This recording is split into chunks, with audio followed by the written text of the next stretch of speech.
We're going to finish the second half of the section of Hatchet that we started on Tuesday. It's a few pages. There are 5 vocabulary words that I'd like you to listen for. Those vocabulary words are ignite, registered, painstaking, depression, and gratified.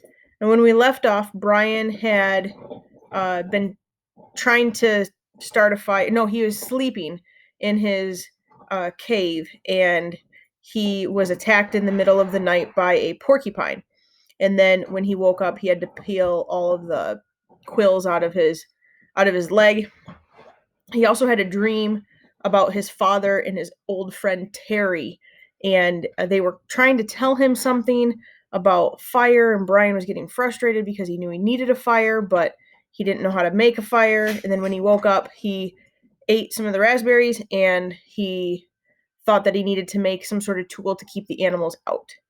So I'm going to start with where we finished on Tuesday, the last paragraph, and then I'm going to keep reading. All right. The words to listen for are ignite, registered, painstaking, depression, and gratified. Ah! He scrambled out and stood in the morning sun and stretched his back muscles and his sore leg. The hatchet was still in his hand, and he stretched and raised it over his head and caught the first rays of the morning sun.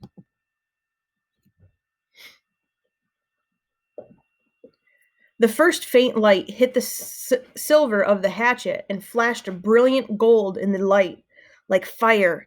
That's it, he thought. What they were trying to tell me. Fire. The hatchet was the key to it all. When he threw the hatchet at the porcupine in the cave and missed and it hit the stone wall, it had showered sparks and a golden shower of sparks in the dark, as golden with fire as the sun was now. The hatchet was the answer. That's what his father and Terry had been trying to tell him. Somehow he could get fire from the hatchet. The sparks would make fire. Brian went back to the shelter and studied the wall. It was some form of chalky granite or a sandstone, but embedded in it were large pieces of darker stone, a harder and darker stone. It only took him a moment to find where the hatchet had struck. The steel had nicked into the edge of one of the darker stone pieces. Brian turned the head backwards so he would strike with the flat rear of the hatchet and hit the back of the rock gently, too gently, and nothing happened. He struck harder, and a glancing blow, and 2 or 3 weak sparks skipped off the rock and died immediately. He swung harder, held the hatchet so it would hit a longer, sliding blow, and the black rock exploded in fire. Sparks flew so heavily that several of them skittered and jumped on the sand beneath the rock. And he smiled, and he struck again and again. There could be fire here, he thought. I will have a fire here, he thought, and struck again. I will have fire from the hatchet. Brian found it was a long way from sparks to fire. Clearly, there had to be something for the sparks to ignite, some kind of tinder or kindling, but what? By the way, tinder and kindling is like really teeny tiny pieces of sticks or leaves, something that will catch fire easily. But what? He brought some dried grass in, tapped sparks into it, and watched them die. He tried small twigs, breaking them into little pieces, but that was worse than the grass. Then he tried a combination of the two, grass and twigs.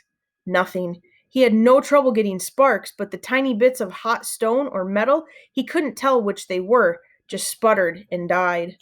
He settled back on his haunches and in exasperation, looking at the pitiful clump of grass and twigs. He needed something finer, something soft and fine and fluffy to catch the bits of fire. Shredded paper would be nice, but he had no paper. So close, he said aloud, so close. He put the hatchet back in his belt and went out of the shelter, limping on his sore leg. There had to be something, had to be. Man had made fire. There had been fire for thousands, millions of years. There had to be a way. He dug in his pockets and found the $20 bill in his wallet. Paper. Worthless paper out here. But if he could get a fire going. He ripped the 20 into tiny pieces, made a pile of pieces, and hit sparks into them. Nothing happened. They just wouldn't take the sparks, but there had to be a way, some way to do it. Not 20 feet to his right, leaning over the water, were birches, and he stood looking at them for a full half minute before they registered in his mind. They were like a beautiful they were a beautiful white with bark like clean, slightly speckled paper. Paper. He moved to the trees. Where the bark was peeling from the trunks, it lifted in tiny trendles, almost fluffs. Brian plucked some of them loose, rolled them in his fingers. They seemed flammable, dry, and nearly powdery. He pulled a twisted bit off the trees, packing them in one hand while he picked them with the other, picking and gathering until he had a wad close to the size of a baseball. Then he went back to the shelter and arranged the ball of birch bark peelings at the base of the black rock. As an afterthought, he threw in the remains of the $20 bill. He struck a stream of sparks. He struck, and a stream of sparks fell into the bark and quickly died. But this time, one spark fell on one small hair of the dry bark, almost a thread of bark, and seemed to glow a bit brighter before it died. The material had to be finer. There had to be a soft and incredibly fine nest for the sparks. I must make a home for the sparks, he thought. A perfect home, or they won't stay, or they won't make a fire. He started ripping the bark using his fingernails at first, and when that didn't work, he used the sharp edge of the hatchet, cutting the bark in thin slivers, hairs so fine they were almost not there. It was painstaking work, slow work, and he stayed with it for over 2 hours. Twice he stopped for a handful of berries and once to go to the lake for a drink. Then back to work, the sun on his back, until at last he had a ball of fluff as big as a grapefruit, dry birch bark fluff.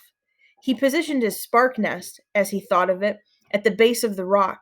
Using his thumb to make a small depression in the middle, he slammed the back of the hatchet down across the black rock.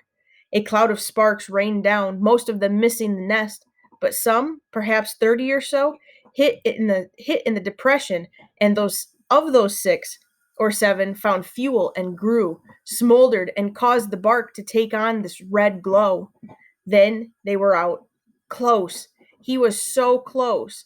He repositioned the nest, made a new and smaller dent with his thumb, and struck again. More sparks. A slight glow. Then nothing. It's me, he thought. I'm doing something wrong.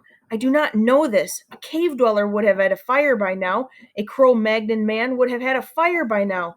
But I don't know this. I don't know how to make a fire. Maybe not enough sparks. He settled the nest in place once more and hit the rock with a series of blows as fast as he could. The sparks poured like a golden waterfall. At first, they seemed to take. There were many sparks that found life and took briefly, but they all died. Starved. He leaned back. They are like me. They are starving. It wasn't quantity. There were plenty of sparks, but they needed more. I would kill, he thought suddenly, for a book of matches. Just one book. Just one match. I would kill. What makes fire? He thought back to school, to all those science classes. He had he ever learned what made a fire? Did a teacher ever stand up there and say, "This is what makes a fire"? He shook his head, tried to focus his thoughts. What did it take? You have to have fuel, he thought, and he had that. The bark was fuel, oxygen. There had to be air. He needed to add air. He had to fan on it, blow on it. He made the nest ready again, held the hatchet backward, tensed, and struck 4 quick blows. Sparks came down, and he leaned forward as fast as he could and blew. Too hard. There was a bright, almost intense glow. Then it was gone. He had blown it out. Another set of strikes, more sparks. He leaned and blew, but gently this time, holding back and aiming the stream of air from his mouth to hit the brightest spot. 5 or 6 sparks had fallen in a tight mass of bark hair, and Brian centered his efforts there.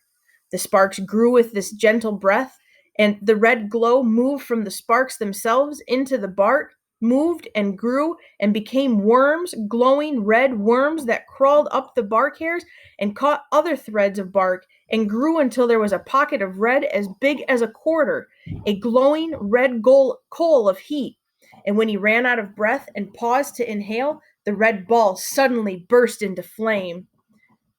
Fire, he yelled. I've got fire. I've got it. I've got it. I've got it. But the flames were thick and oily and burning fast, consuming the ball of bark as fast as if it were gasoline. He had to feed the flames, keep them going, work as fast as he could. He carefully placed the dried grass and wood pieces he had tried at first on top of the bark and was gratified to see them take. But it would go fast. He needed more and more. He could not let the flames go out. He ran from the shelter to the pines and started breaking off the low, dead small limbs. These he threw in the shelter, went back for more, threw those in, and squatted to break and feed the hungry flames. When the small wood was going well, he went out and found larger wood and did not relax until that was going. Then he leaned back against the wood brace of his door opening and smiled. I have a friend, he thought. I have a friend now, a hungry friend, but a good one. I have a friend named Fire. Hello, Fire. The curve of the rock back made an almost perfect drawing flue that carried the smoke up through the cracks of the roof but held the heat. If he kept the fire small, it would be perfect and would keep anything like the porcupine from coming through the door again. A friend and a guard, he thought. So much from a little spark. A friend and a guard from a tiny spark. He looked around and wished he had somebody to show this thing he had done, but there was nobody. Nothing but the trees and the sun and the breeze and the lake. Nobody. And that is the end. That's another story for another day. But Brian finally made his fire, which, if you read the whole book, is a really, really big deal because he is in the wilderness by himself. All right, so we have some words to go through, and the first word was on page 21. So let me look here, page 21. It should be on our right now. So 21, the first word was ignite. So let's look for the word ignite.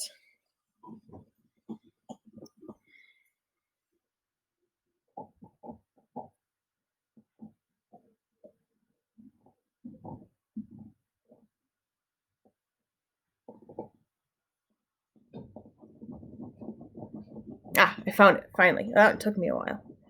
All right, should be in the middle of your page. Okay, it is right here. Whoops, not all of that. There we go, ignite. Clearly there had to be something for the sparks to ignite, some kind of tinder or kindling, but what? All right, so let's head here to our Jamboard, and we want to think of a few words that are similar to or synonyms for the word ignite. And since I'm doing this by myself, I'm going to get them in there, and I'm thinking of burn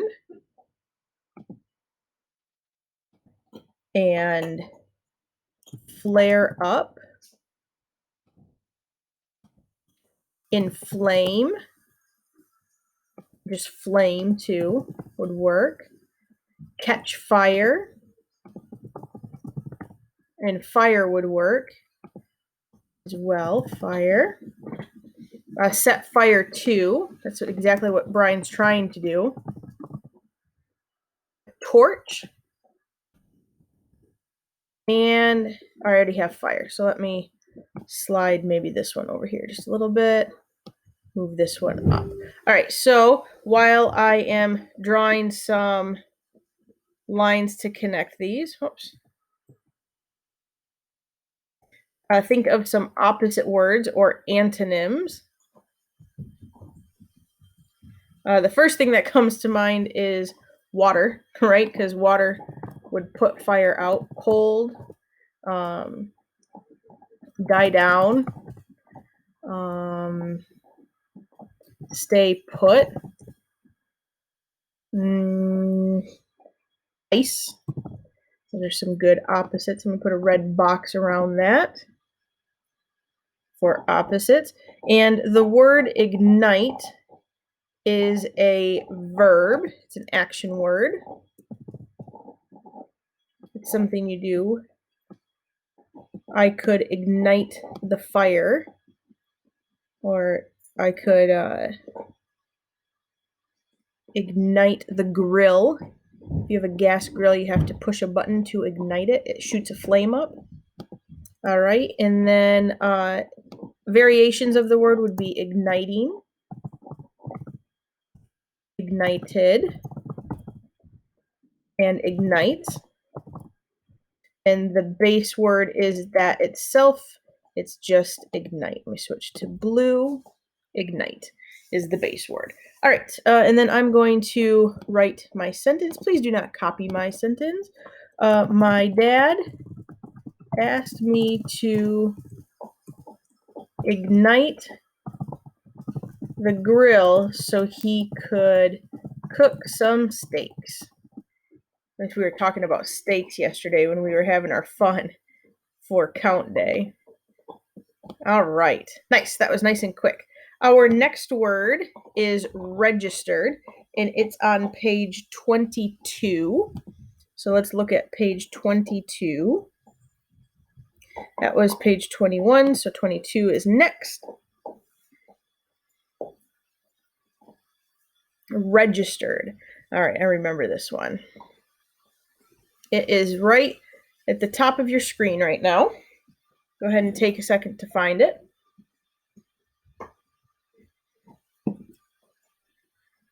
It is here. Registered. Not 20 feet to his right, leaned out over the water, were birches, which is a type of tree. And he stood looking at them for a full half minute before they registered in his mind. They were a beautiful white with bark like clean, slightly speckled paper. So registered. Let's come up with some synonyms for registered. I have revealed, because they're like popping into his head, popping into his memory. So we'll say popping, not like popcorn, but popping. Memory, remembered. That one needs to be stretched out.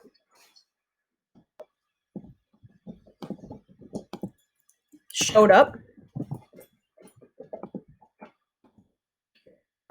Display. I guess if we have showed up, we can just have show. Record. Express. And I'll put say. Like his brain was saying to him, hey, those trees over there, they might help you. So while I'm doing that, think of some antonyms. And I'm going to think of hide. Registered would mean hiding, forgetting. Keeping away. Secret. I like those. Those will work. Let me get my red, please. All right, registered is also a verb. It's an action that your brain does. And so let me type that up there. Make it nice and big.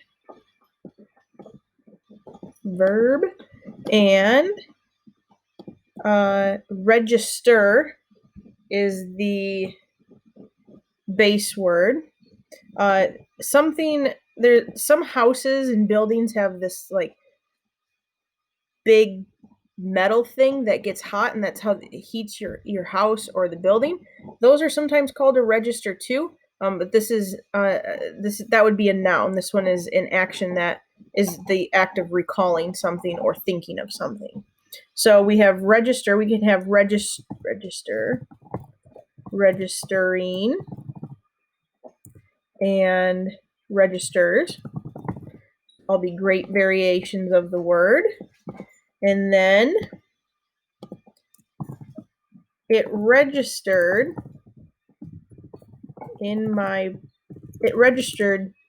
to me when I was in the grocery store. I needed some butter.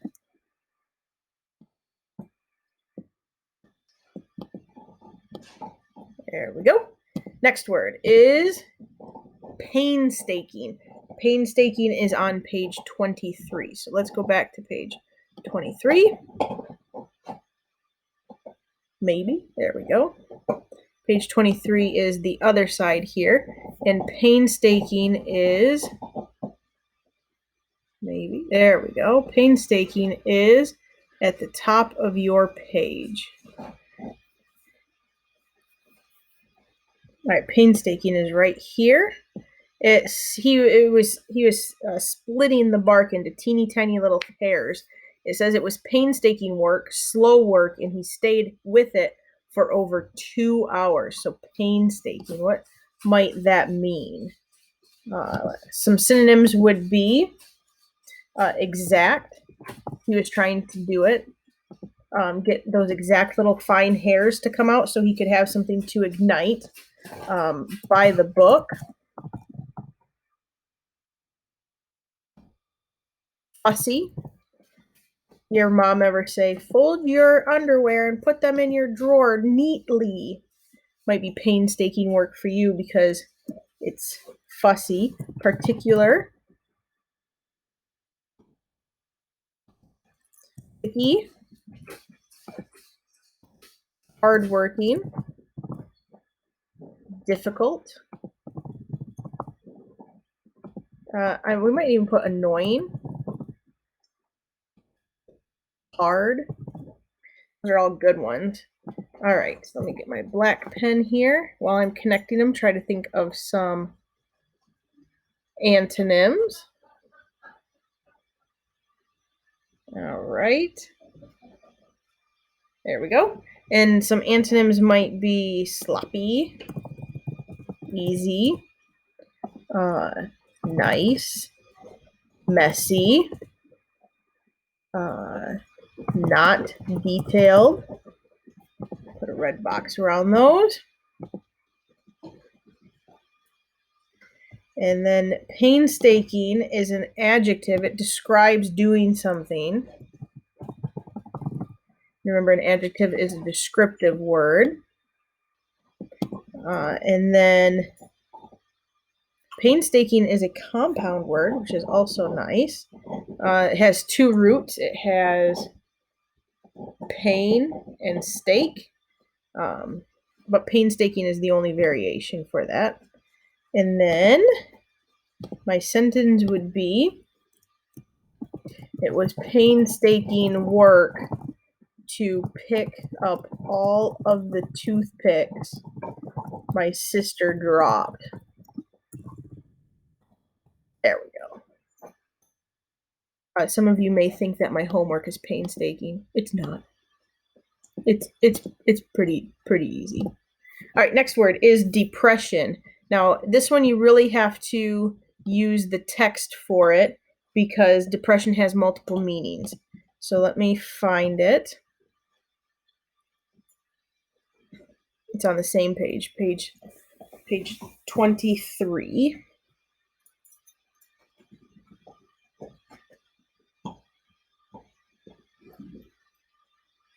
Here we go. Oh, it even has a synonym in here for us. All right, there it is. It's at the top of your page, near the top of your page. All right, depression is here. Now, a lot of times people will say that the word depression is means sad. And if you think about how, when somebody is depressed or they're experiencing depression, they might be sad or withdrawn or in low spirits or hopeless. Think about whether or not that fits this when I read it. A cloud of sparks rained down, most of them missing the nest, but some, perhaps 30 or so, hit the depression, and of those 6 or 7 found fuel and grew, smoldering, and caused the bark to take on the red glow. So this one doesn't necessarily mean sad or having the blues or feeling bummed out. It means more, it's a thing. It's he pushed his thumb in making a small depression. I think it's up at the top too. Yep, there it is. It's twice here. Depression in the middle, and slam the back of the hatchet down. So it's like a dent, and then I'm going to use dent because it's also right here, because he had to make a newer, smaller dent. All right, so dent will be my first one. Dent. In his ball of bark, we could also say that he like made it into like a bowl shape. So we'll put that there. Crater. Dimple. Some people smile. They have a little dent in their cheek. Dimple. A pit might also work. Indent. Impression. If you push on your thumb onto your arm, there'll be like a little impression there. Could even say like hole like. It's not exactly a hole, but it's like the start of a hole. So let me stick those in there, and you can start thinking of some antonyms. And I can't wait to hang these up at school. Okay. And some antonyms might be mountain, bump, flat even. Maybe hill. That would be a good one. Two H's. Two L's. All right, put a red box around that. And depression has the root word of depress, but depression is the only variation of that. And this is a noun, like I said earlier. It's a thing. It's a thing that you can make or that can be made. And then we need to put it in a sentence. I made a small depression in the clay to make a bowl. All right. Perfect. One more word. Last word is gratified, which is on page 25. Flip pages real quick here.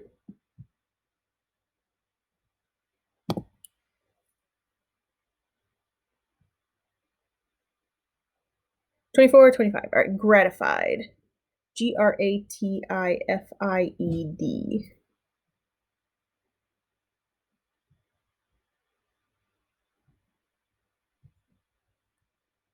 I remember seeing it and thinking, I gotta remember where it is.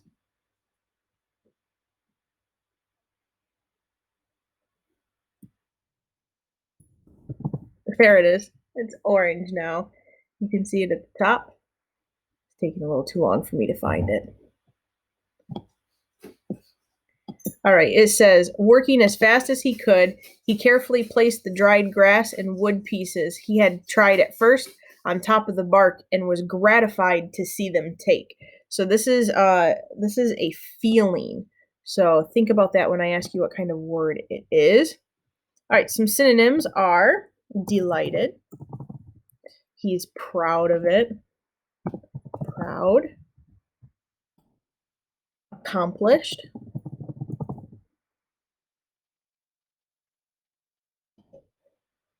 Finished. Made good. Achieved. Done. Most people who are gratified by their work are happy, excited. All right. Think of some antonyms while I connect these. Some opposites would be angry, not proud, not finished, bad, still working, Those would all be some good ones. We'll put a red box around that. And then we can have some variations on this one. The root is gratify. It would end in a Y though. But we can have some variations be gratify, gratifying, gratifies. Those would be some variations. And we said this was a feeling. So this is describing something. A descriptive word is an adjective. Make that bigger. And my sentence will be, I was gratified to see my artwork at an art show. Make me feel pretty proud, right? All right. So there you have it. You will need to make your own sentences out of these. Good luck.